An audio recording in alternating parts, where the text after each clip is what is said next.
Eu acho que o mais importante é que existir uma frente, né? Porque senão ganha quem está ganhando, né? Ou ganha o Bolsonaro ou ganha o Lula. Mas não há dúvida. É possível. É provável que se lance algum candidato, né? Mas quem pode ser esse candidato que o ex-presidente Fernando Henrique Cardoso quer que apareça? Segundo ele mesmo, nessa entrevista ao programa Conversa com Bial em maio, não precisa nem ser do PSDB, desde que represente o chamado campo democrático. Mas só por essa declaração, ele já cria uma tensão dentro do seu próprio partido. O governador de São Paulo, João Dória, é pré-candidatíssimo à vaga. A culpa é, sim, do governo federal, da incompetência, da incapacidade, do fracasso de ter optado pelo negacionismo em relação a essa pandemia. O presidente do PSDB, Bruno Araújo, participou, inclusive, na quarta-feira, de uma conversa com dirigentes de outros 6 partidos de centro, como DEM, MDB, Podemos e Cidadania, para discutir essa candidatura única. Concluíram, segundo os porta-vozes do encontro, que há uma certeza: nenhuma dessas legendas apoiará Lula ou Bolsonaro. Porém, as divergências nos próprios partidos complicam o cenário para lançar um nome capaz de superar a polarização entre Bolsonaro e Lula em 2022. Veja, por exemplo, o caso do DEM.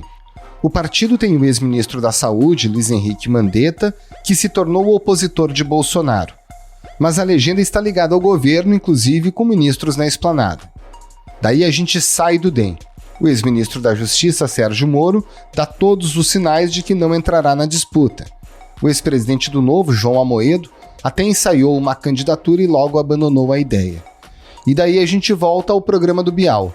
Foi lá na quarta-feira que o apresentador Luciano Huck confirmou o que o mundo político já previa. Ele não é candidato. Eu tenho certeza que eu posso contribuir muito para o país, estando nos domingos da Globo, fazendo um programa que se conecte com as pessoas que eu gosto, que ouça as pessoas, que traga a esperança de volta, que resgate a nossa autoestima. Nesse cenário, hoje é possível ver uma alternativa à polarização entre Bolsonaro e Lula? Qual deles tem mais a ganhar com a falta de um nome alternativo?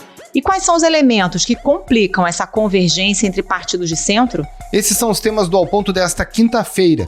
Eu sou o Roberto Maltic, estou com a Carolina Moran e nesse episódio conversamos com o colunista Bernardo Melo Franco e com o cientista político e professor do INSPER, Carlos Melo. Fique com a gente.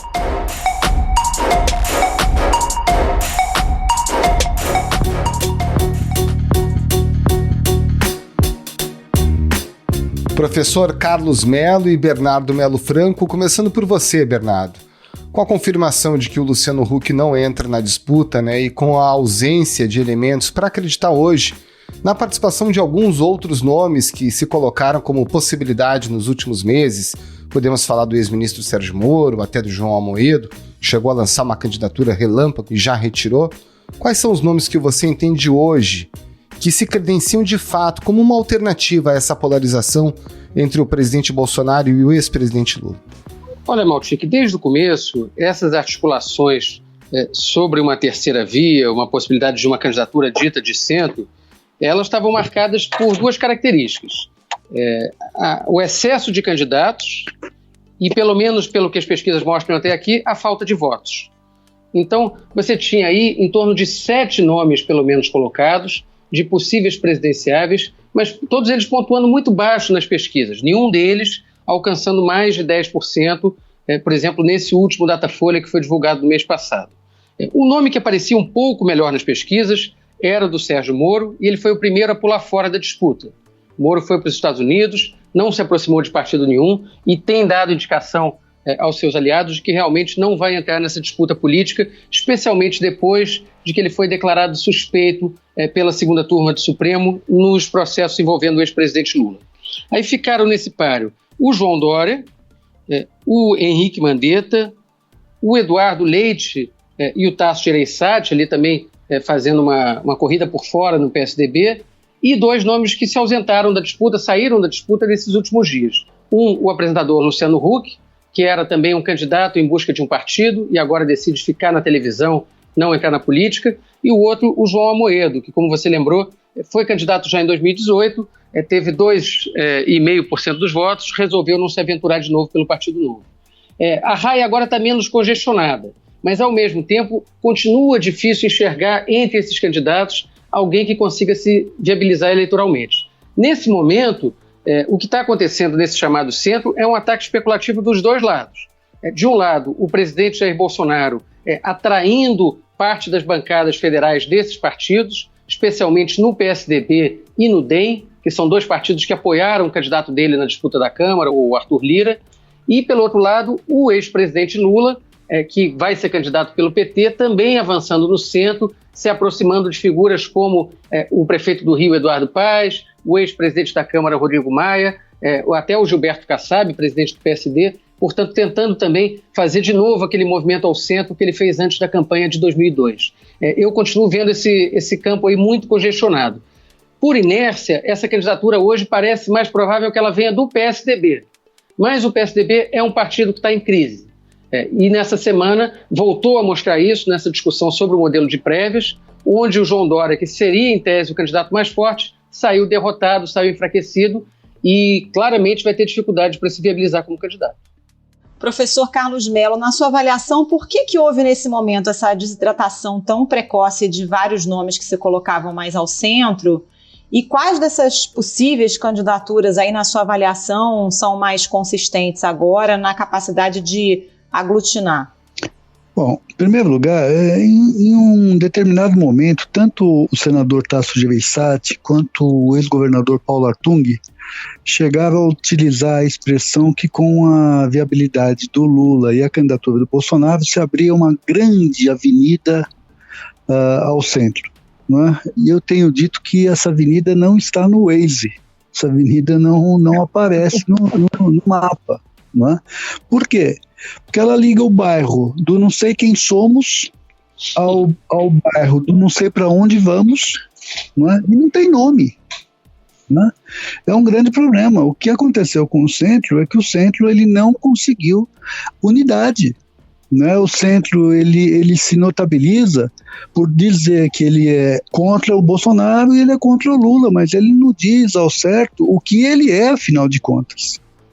Não é? Ele não tem um posicionamento claro em relação às mudanças que ocorreram no mundo nos últimos 20, 30 anos, ele não se posiciona claramente com relação à questão da desigualdade, ele não se posiciona claramente em relação ao Bolsonaro, em relação ao Lula, ele se notabiliza por aquilo que ele não é.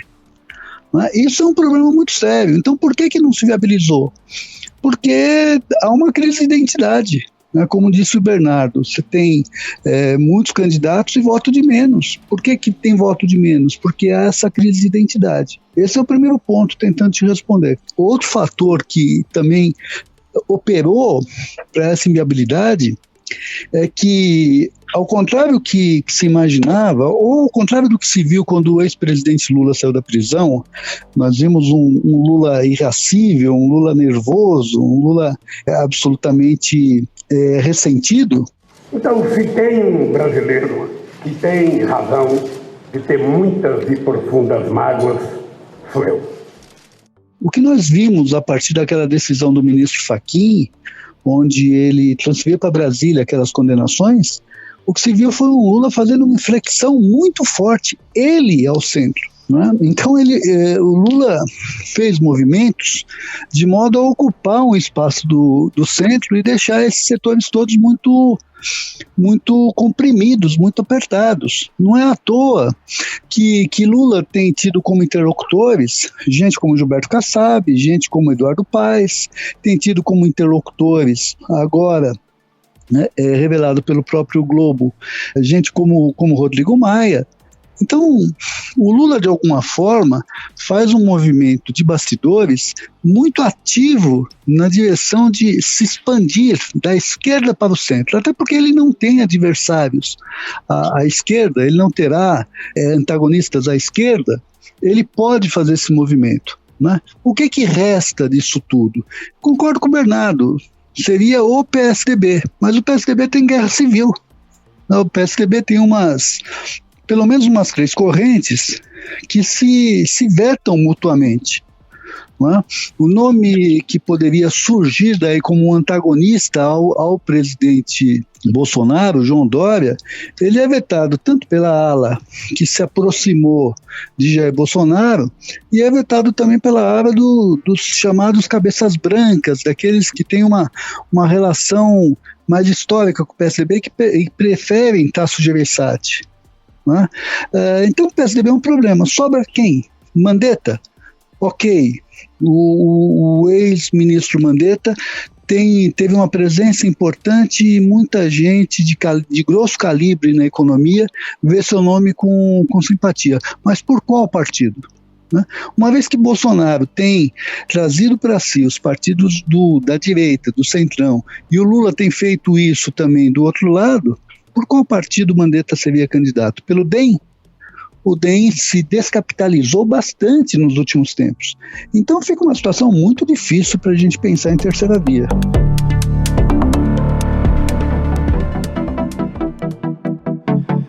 Bernardo, vamos mergulhar então nessa guerra civil do PSDB, né? Tem um cenário curioso no partido. O nome do João Dória, em tese, é o que tem mais força eleitoral, pelo menos nesse momento. Mas dentro da legenda ele é interditado por uma série de diferentes razões. Em que direção você avalia que o PSDB caminha nesse momento? Considera, por exemplo, factível pensar no enfraquecimento de fato do Dória para surgir um novo nome que, inclusive, consiga atrair o apoio de outros partidos a uma candidatura do PSDB em 22? Maltic, na verdade, essa tentativa de enfraquecer o Dória ela já está em curso. Hoje, se você olha o João Dória, ele é basicamente o candidato dele próprio dentro do PSDB. Como disse o professor Carlos Mello, ele não tem nem a preferência dos cabeças brancas, comandados ainda pelo ex-presidente Fernando Henrique, nem a preferência desse grupo mais próximo do Bolsonaro, que hoje é comandado informalmente pelo deputado Aécio Neves. O Dória, ele tinha faca e queijo na mão para ser o candidato desse campo hoje à presidência. Ele governa o maior estado do país, o estado mais populoso, mais rico. Ele está à frente da vacina do Butantan, que foi a Coronavac, a principal vacina que, enfim, começou o programa de imunização no Brasil, né, e deu algum impulso. Ele conseguiu antagonizar com o presidente Bolsonaro, que o trouxe para o ringue, dessa forma também o apresentando como o adversário preferencial dele. Como estamos vendo aí, um governador, não vou falar qual estado que é, tomando, né, ele fecha teu estado, ou vai para Miami, ou agora foi plotado aí num hotel no Rio de Janeiro, com uma sunguinha apertadinha, pô. Mas nada disso se refletiu em crescimento das pesquisas. Uma coisa impressionante é que nesse último Datafolha, o Dória, apesar de todas as características que eu citei, ele aparece com apenas 3% de intenção de voto. Ele teria dificuldade até mesmo se ele fosse candidato à reeleição pelo governo de São Paulo. Então isso abriu, dentro do PSDB, um espaço para a construção de uma outra candidatura, e por mais que o Dória hoje seja visto como aquele que vai partir com mais votos na prévia, tem um cenário muito provável de, num segundo turno dessa prévia, Eduardo Leite e Tasso se unirem contra ele. Então, o outro candidato que for ao segundo turno, talvez ele apareça já aí como favorito para ganhar essa chapa, sem nem mesmo a gente ter a certeza de que o PSDB, no fim das contas, vai lançar esse candidato próprio. Agora, eu queria chamar a atenção para uma contradição dos candidatos desse grupo político que a gente está chamando de centro. Na verdade, eles se dizem centro, mas eles estão mais próximos de algo como uma direita moderada, uma centro-direita, uma direita não bolsonarista. Eles são candidatos do campo conservador. Em abril, eles assinaram um manifesto chamado Manifesto do Centro Democrático, falando do risco do autoritarismo, criticando muito Jair Bolsonaro. Mas olha só, se a gente pegar a lista dos signatários, dos 6 que botam o nome ali, pelo menos 5 ou declararam ou indicaram voto em Jair Bolsonaro em 2018. Então a gente pode chamá-los, de certa forma, de bolsonaristas arrependidos. E esses personagens ainda não conseguiram explicar para o eleitor por que eles se descolaram do governo Bolsonaro. Então eles ficam ali numa contradição de discurso. O eleitor, que tradicionalmente estava acostumado a optar entre PSDB e PT no Brasil, esse eleitor mais conservador, ele foi capturado pelo bolsonarismo. E o que as pesquisas estão mostrando é que ele continua com Bolsonaro, mesmo com todos os problemas que o governo enfrenta, mesmo com a pandemia. Então, essa direita não bolsonarista vive essa contradição. Ela quer se apresentar como algo diferente, mas ela não consegue nem explicar a ruptura com Bolsonaro e nem trazer de volta esses eleitores que já pertenceram ao PSDB. Pois é, e aí falando desse bolsonarismo arrependido, professor, o senhor citou o nome aí do ex-ministro Mandetta, que foi governo, depois saiu e hoje faz oposição, pelo menos na questão da pandemia, e ele tem se colocado, né? Foi ele que criou o grupo de WhatsApp ali com outros possíveis candidatos, já marcou almoço também com presidentes de partidos de centro. Qual é o espaço que o Mandetta tem e o DEM teria, né? Porque o DEM há muito tempo trabalha como quase uma linha auxiliar do PSDB, não tem um candidato próprio à presidência. Haveria espaço para o DEM lançar uma candidatura própria com Mandetta? E nesse momento de disputa interna, né, com a Semineto brigando com Rodrigo Maia sendo expulso e indo ajudar a campanha do Lula, qual é o cenário nesse campo do DEM? Bom, Carol, o DEM que saiu das urnas em 2020 não é o DEM de 2021 e tampouco será o DEM de 2022. Né? O DEM saiu bem porque, de alguma forma, pela figura do então presidente da Câmara, Rodrigo Maia, conseguiu se diferenciar do Bolsonaro e ainda assim continuava defendendo uma pauta econômica, uma agenda econômica. Bem ou mal, a reforma da Previdência, por exemplo, se fez a despeito do governo e pela energia de Rodrigo Maia. Né? E esse DEM, de alguma forma, e também pegando carona ali no velho patrimonialismo brasileiro, conseguindo alguns recursos, conseguindo cargos na máquina, faz um número extraordinário de prefeitos e vereadores.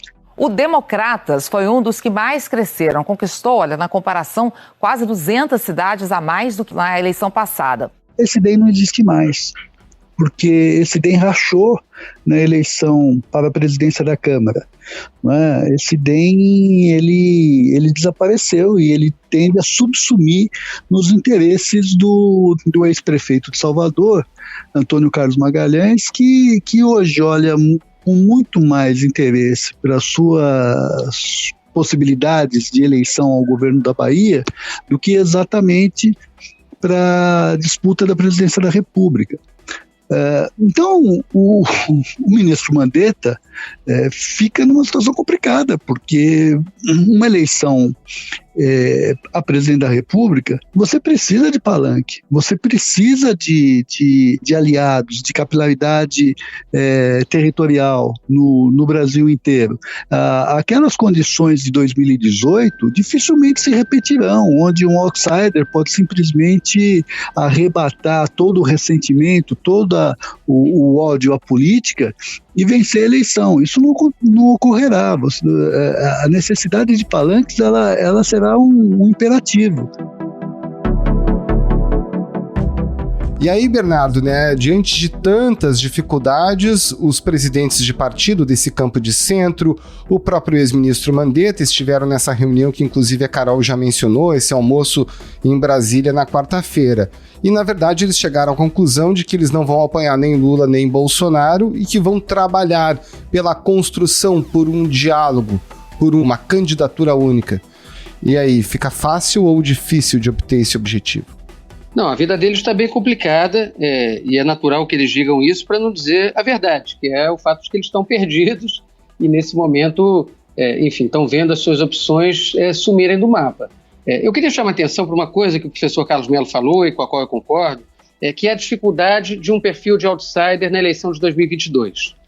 Isso aconteceu na eleição de 2018, o Bolsonaro, apesar da sua longa carreira parlamentar, ele capitalizou esse sentimento da antipolítica, mas o que as pesquisas estão indicando hoje, e quando a gente conversa com gente que faz pesquisa qualitativa, esse é o retorno quase unânime, é que essa eleição de 2022 ela vai ser uma eleição não para amadores, mas para profissionais. O eleitor está sinalizando que quer gente com experiência em gestão pública, quer gente que consiga passar uma imagem um pouco mais moderada, enfim, uma imagem de mais equilíbrio, não quer repetir uma aventura. E essa dificuldade para o outsider, ela acaba também se refletindo nessas existências que a gente acompanhou no campo chamado de centro. Quer dizer, o Sérgio Moro, que seria um candidato em cima da fama dele como juiz e não da trajetória curta dele na política, e o Luciano Huck, que é um personagem do mundo das celebridades, um apresentador de TV, que ficou entre a opção de ser apresentador de um novo programa de TV ou candidato à presidência e acabou optando pelo programa de auditório, o que, na minha opinião, reforça a imagem, a ideia de que ele, de fato, não era um personagem pronto para assumir a presidência da República. Essa ideia de fazer um candidato de proveta, um candidato em laboratório, ela vai ficando mais fraca. Então, o centro, se vier a viabilizar um candidato, ele provavelmente vai ter mais o perfil de um político já experimentado, como é o perfil do Tasso Gereissati, o perfil do Dória, o perfil do próprio Eduardo Leite, que faz um governo bem aprovado no Rio Grande do Sul. Eu quero apenas que você tenha paciência de escutar coisas que não está acostumado a ouvir. Uma delas, o governo Lula deu pouco para os pobres e muito, muito mesmo para os ricos. Professor, eu queria trazer um nome aqui sobre o qual a gente falou pouco ainda, que é o do pedetista Ciro Gomes.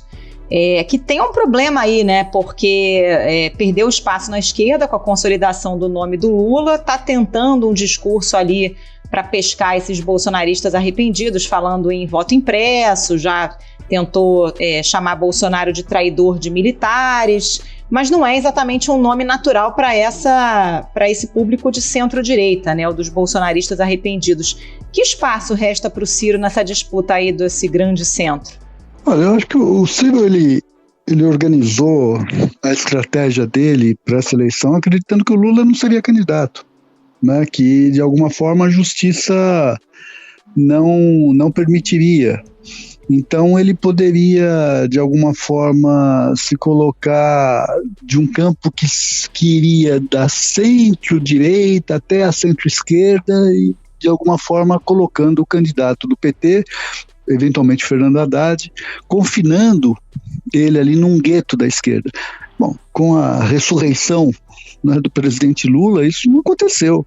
E ele perdeu muito do seu potencial. Ele fez uma inflexão à direita abrupta, deu um cavalo de pau. Né, para usar uma expressão que ele usou no passado, ele deu um cavalo de pau no transatlântico. Né? Se antagonizou com eleitores do chamado campo progressista, e tampouco parece ter conquistado a confiança do eleitor mais conservador. Mas se for para o eleitor conservador optar por alguém que não seja Jair Bolsonaro, vai procurar alguém desse campo, Mandetta, Dória, enfim, não exatamente o Ciro Gomes. O Ciro Gomes teve um problema muito sério de uma mudança muito radical de uma identidade que foi construída ao longo do tempo. Ele não nasceu na esquerda, todos nós sabemos disso, né? Ele nasce, na verdade, na arena e tudo mais, mas de um bom tempo para cá, nos últimos 20 anos, ele vinha se constituindo como um político ali do campo da esquerda, da centro-esquerda, de alguma forma. E essa mudança, ela soou estranha, né? Até porque dependeria muito do desgaste, da perda de potencial, fosse de Bolsonaro, fosse de Lula. E isso até aqui não aconteceu. Então, visto com olhos de hoje, as possibilidades do Ciro são muito complicadas, só haveria uma viabilização ali maior se um desses outros dois, Lula e Bolsonaro, passassem a perder muito, e aí ele aparecesse como anti. Ele precisaria, de alguma forma, se estabelecer como ou anti-Lula ou anti-Bolsonaro. Mas ele só será o anti-Lula ou anti-Bolsonaro se não houver um dos dois. Né? Se Bolsonaro não se viabiliza ou se Lula não se viabiliza. Visto com olhos de hoje, eu repito, é muito pouco provável que isso ocorra, né? Que ele possa se colocar como alternativa ao antipetismo ou, por outro lado, como alternativa ao anti-bolsonarismo. Vai ser difícil que ele ocupe esse espaço. Gente, para terminar, uma pergunta para o professor Carlos e também para o Bernardo, e começando por você, Bernardo. Quem tem de mais a ganhar com tantas indefinições nesse campo de centro? É o presidente Bolsonaro ou o ex-presidente Lula? Acho que os dois ao mesmo tempo, Maltic. O Bolsonaro, porque ele fica mais próximo de cooptar esses partidos da centro-direita, especialmente os partidos do Centrão, que na última eleição apoiaram o Geraldo Alckmin e hoje estão muito mais propensas a apoiar sua candidatura à reeleição. Eu estou falando do PP, estou falando do PL, estou falando até de DEM, que é um partido que estava ali no núcleo dessas negociações de uma candidatura de terceira via e que agora expulsa o deputado Rodrigo Maia e vai se aproximando cada vez mais do governo. Pelo outro lado, como a gente já falou aqui nessa conversa, o ex-presidente Lula está fazendo um forte investimento para voltar a também construir pontes com o centro, atrair para o lado dele partidos que já estiveram nos seus governos, também partidos do Centrão, mas o PSB, que é um partido fundado em 2011, e outras siglas ali que estavam como satélites de uma eventual candidatura de terceira via e que, na falta de opção, podem acabar indo com Lula de novo. Por último, importante a gente ficar de olho na situação do PDT, o partido do Ciro Gomes. O professor Carlos Mello falou que é muito difícil a situação do Ciro. Eu diria que até, para adaptar uma frase famosa do Raimundo Fauro, o grande problema hoje do Ciro Gomes se chama Luiz Inácio Lula da Silva. Ele falava isso do Leonel Brizola e agora vale para o Ciro. Só que, diferentemente do Brizola, o Ciro não tem o comando do PDT. Ele não é o dono do partido. E o cenário possível que começa a se desenhar agora é de o próprio PDT, por pressão dos candidatos dos estados, dos candidatos a deputado e a senador, acabar, no fim das contas, tirando a chapa do Ciro e se juntando a esse grande bloco de esquerda, centro-esquerda, que vai se montando em torno da candidatura do ex-presidente Lula. Professor. Olha, quero pegar o final do pensamento do Bernardo para concordar. O que, aliás, aconteceu com o Ciro quando estava no PSB e teve o seu tapete puxado pelo Eduardo Campos, né? Isso ocorreu já, só para corroborar, isso pode acontecer. Agora, quem ganha com isso? Eu acho que tem um fator que a gente precisa considerar, o centro e o centrão. O centro se diferencia do centrão. O centrão ainda vai fazer movimentos. O centrão, como sempre, vai ficar de olho nas pesquisas eleitorais, vai ficar de olho na popularidade. E ele vai se posicionar com o tempo, conforme for mais conveniente para ele. As pesquisas hoje mostram que, enquanto Bolsonaro perde popularidade fortemente no Nordeste, Lula ganha essa popularidade no Nordeste. O Nordeste é onde mora o Centrão, né? Então, pode ser que nós verifiquemos nos próximos meses mudanças, traições, né, que são muito, muito naturais desse processo.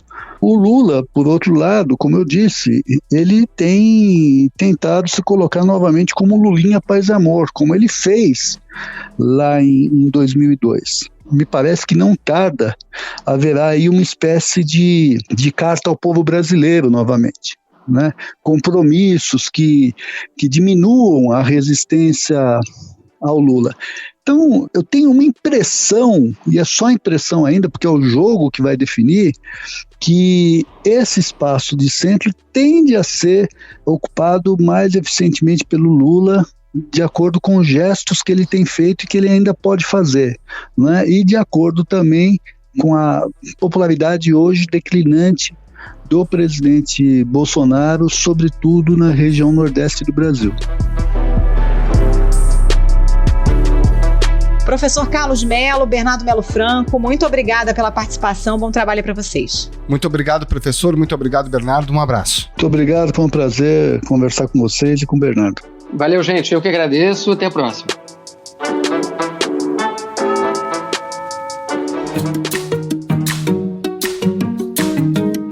Esse foi o Ponto de Hoje, o podcast diário da redação do Globo. Nessa conversa a gente conta com a participação de toda a equipe do jornal, as mesmas pessoas que levam até você informação e análise de qualidade todos os dias. Quer saber mais? Assine o Globo. Acesse assineoglobo.com.br e confira todas as notícias e reportagens especiais. A produção foi do Bernardo Ionechig e a edição é do João Guilherme Lacerda. Tchau. Até mais.